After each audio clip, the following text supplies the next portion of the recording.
Bonjour à tous et à toutes, bienvenue dans un nouvel épisode de la série de podcasts Les Voix du Cercle Humania, le podcast qui vous donne une longueur d'avance sur votre stratégie RH. Dans la voix de l'expert, nous donnons la parole à des spécialistes autour de sujets spécifiques de la RH.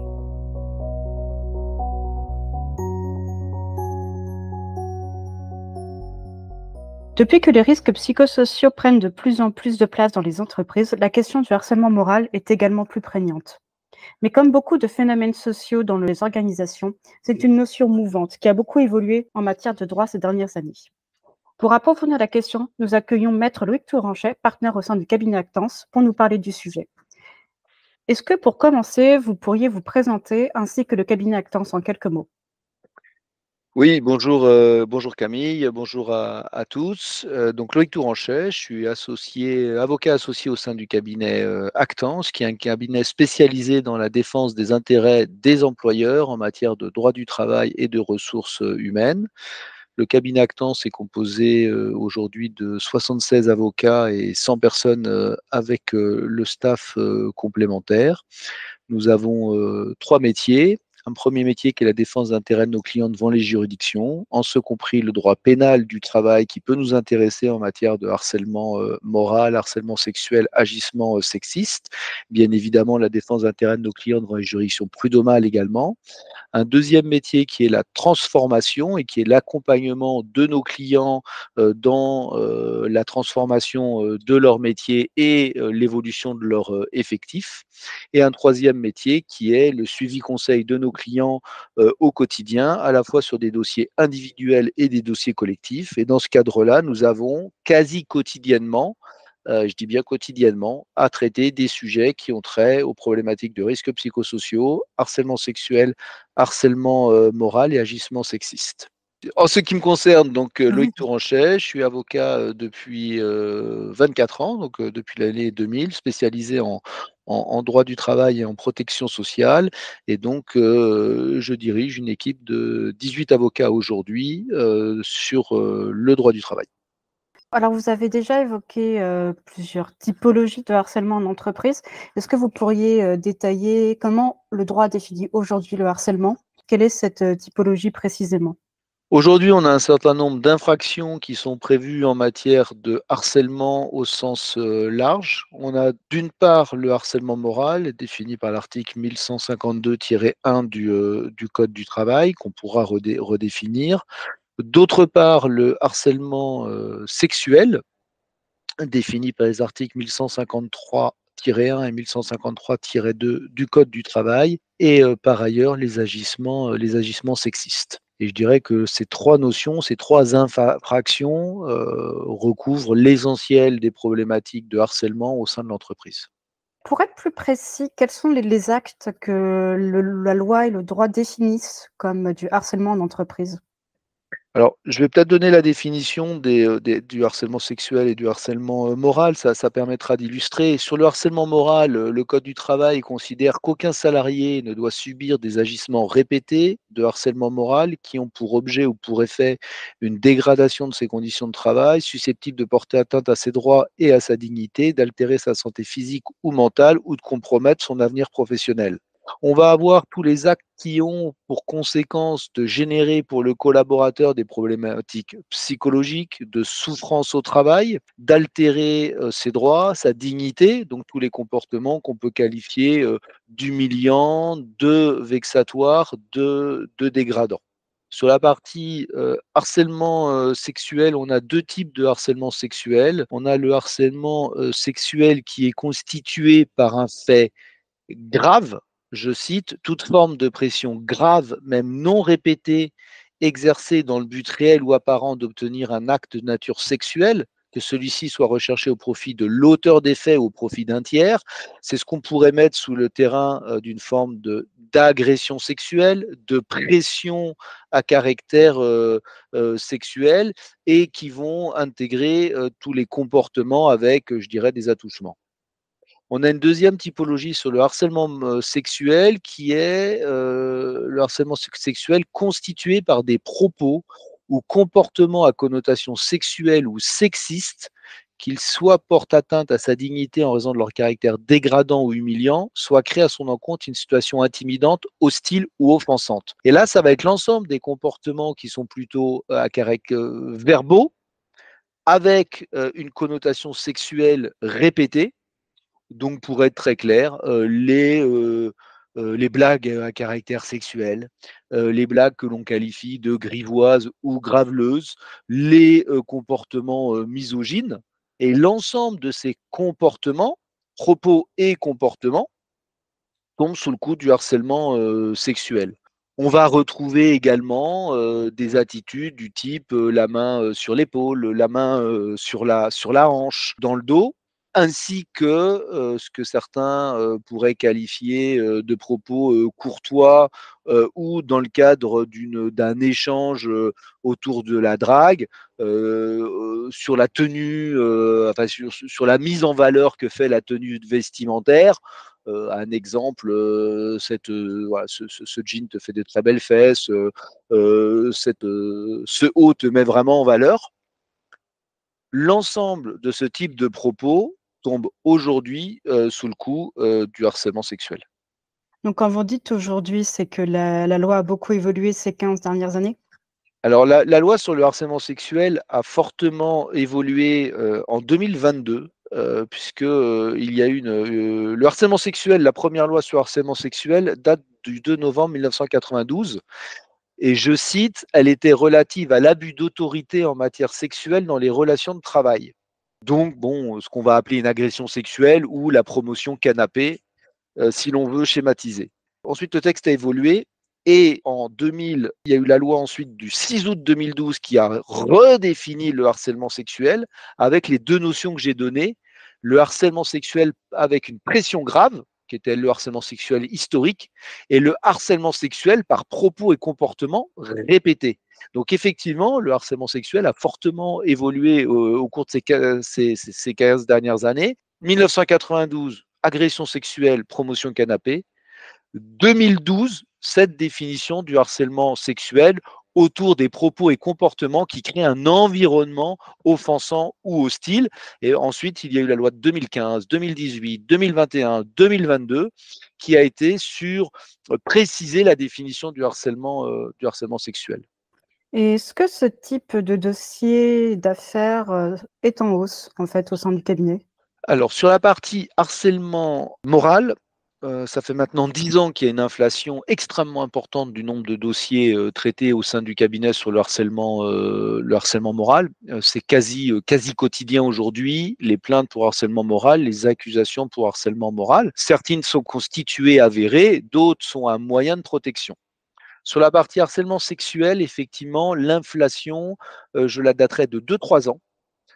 Et ça fait 2-3 ans qu'il y a beaucoup plus de dossiers sur le terrain du harcèlement sexuel, notamment qui a trait aux événements de convivialité au sein des entreprises, les fêtes de fin d'année, les after-work, les pots internes, où l'alcool peut amener des comportements non conformes.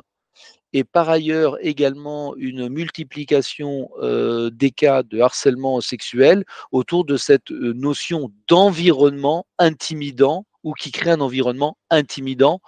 Alors je vais dire pour les collaboratrices, parce que statistiquement, je pense que nous sommes à plus de 95% où les femmes sont victimes sur le terrain du harcèlement sexuel. Qu'est-ce qui explique que pour vous cette, hausse de dossiers, cette inflation dont vous avez parlé? Alors, je pense qu'il y a 2 choses. Il y a une première chose, c'est qu'il y a beaucoup plus de plaintes et qu'aujourd'hui, les collaborateurs au sens large, mais comme je disais, les collaboratrices, n'acceptent plus des comportements ou des propos à caractère sexiste d'un côté et qui créent un environnement intimidant de l'autre. Les fameuses blagues à caractère sexiste, où avant on disait c'était une blague et il n'y avait pas de plainte. Aujourd'hui, dans l'entreprise, ces comportements ne sont plus tolérés.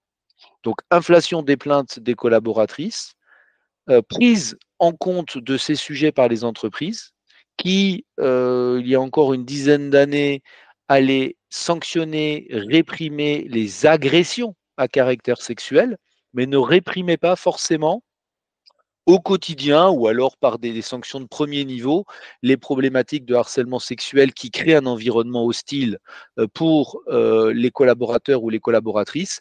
Et aujourd'hui, les entreprises répriment ce type de comportement. Alors pour plusieurs éléments, je pense. Hein. Premier élément, évidemment, c'est une sanction civile et pénale dans le Code du travail pour le chef d'entreprise. Deuxième élément, l'image de l'entreprise, la marque employeur, l'image de marque de l'entreprise pour recruter et fidéliser. Et troisième élément, je pense qu'il y a une évolution forte au niveau sociétal de ce qui était accepté comme étant une blague dite grivoise ou à caractère sexuel et qui est aujourd'hui plus interprété comme une blague, mais comme du harcèlement.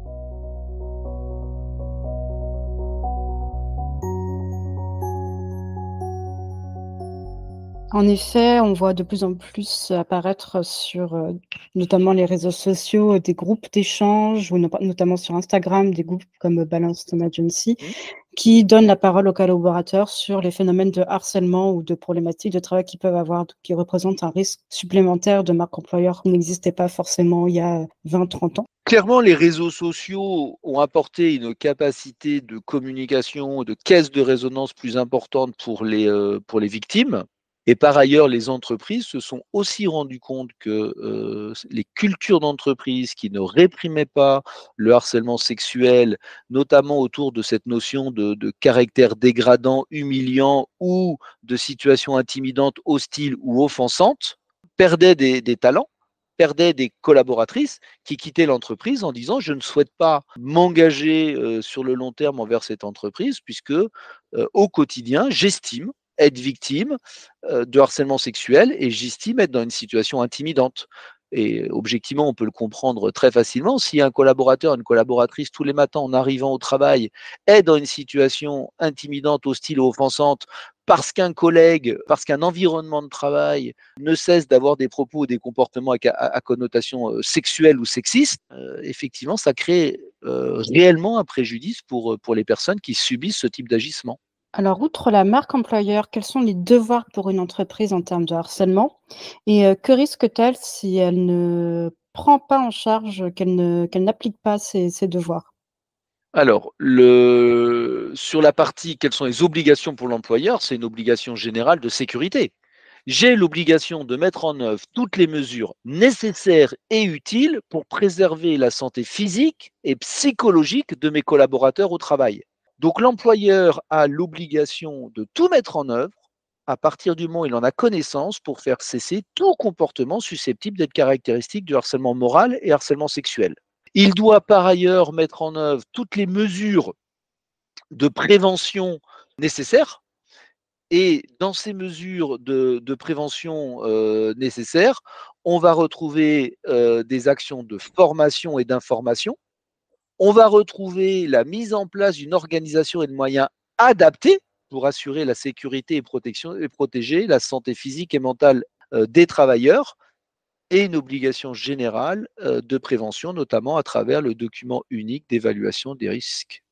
Pour ce qui est des sanctions en la matière, les sanctions sont très lourdes, puisqu'on a une peine d'amende, ça peut aller en matière pénale jusqu'à une peine d'amende de 30 000 euros et un emprisonnement de 2 ans, une peine d'emprisonnement de 2 ans.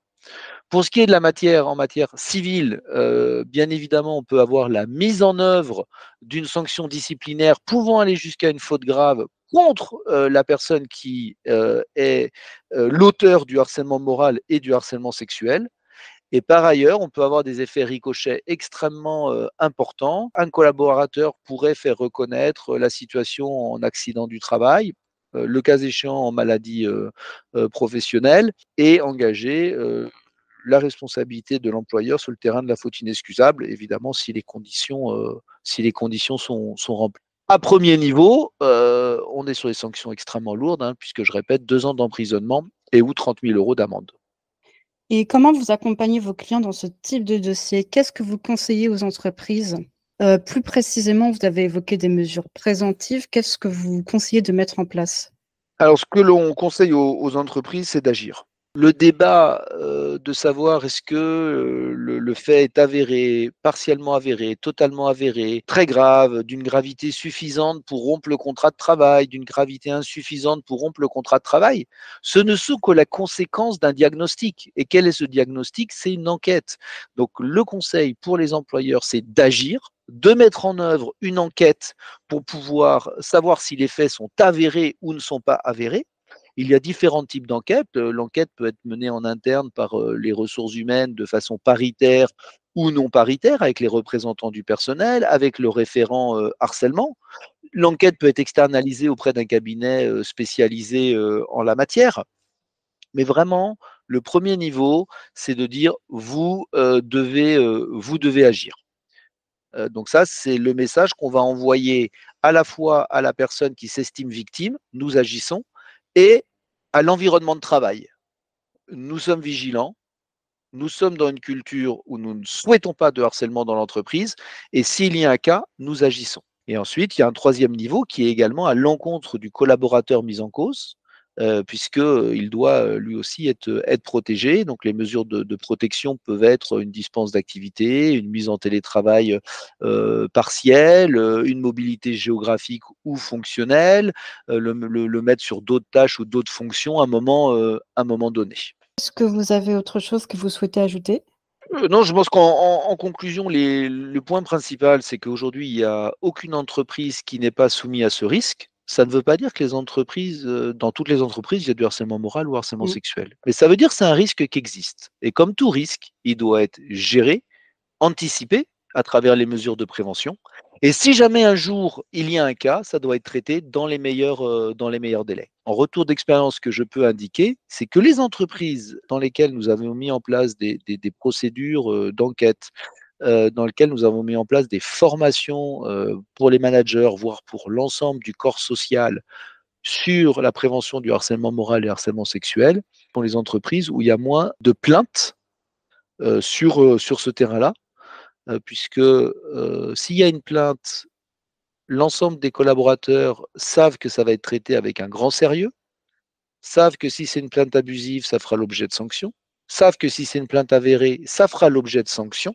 Et finalement, le collaborateur qui pouvait avoir un manque de vigilance sur son comportement, sur ses propos au travail, ou penser que l'entreprise l'accepterait, le cautionnerait, ne le sanctionnerait pas. À partir du moment où vous diffusez dans l'entreprise cette culture du zéro harcèlement, zéro tolérance, on observe que l'ensemble des collaborateurs sont extrêmement prévenants, vigilants sur leur comportement à titre personnel, mais aussi le comportement de leurs collègues, l'environnement de travail. Je ferai un parallèle, une analogie avec ce qu'on a connu il y a plus de 20 ans en termes d'accidents du travail. Les premières entreprises qui ont mis des cultures d'entreprise à zéro accident du travail. Ça a pris évidemment du temps, mais c'est rentrer dans l'ADN de ces sociétés, que la personne soit vigilante elle-même dans son comportement, dans son travail, dans ses gestes et postures. Et aujourd'hui, c'est même les collègues qui disent attends, fais attention, tu vas te faire mal, ou fais attention, ce n'est pas la bonne posture que tu dois prendre. Je pense qu'on aura la même chose sur le harcèlement moral et le harcèlement sexuel dans un certain nombre d'années. Les entreprises qui auront mis en œuvre l'ensemble des mesures de prévention, c'est le corps social qui viendra dire à un collègue ce que tu as dit à tel collègue ou à tel collègue n'est pas acceptable dans notre environnement de travail. Donc, tu l'as fait une fois, tu ne le feras pas une deuxième fois. Et on te conseille, un, de changer ton comportement, deux, le cas échéant, d'aller t'expliquer, t'excuser auprès de la personne concernée.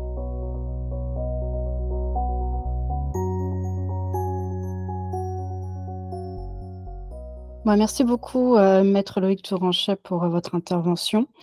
Nous espérons que les cas de harcèlement sexuel seront moins nombreux les prochaines années.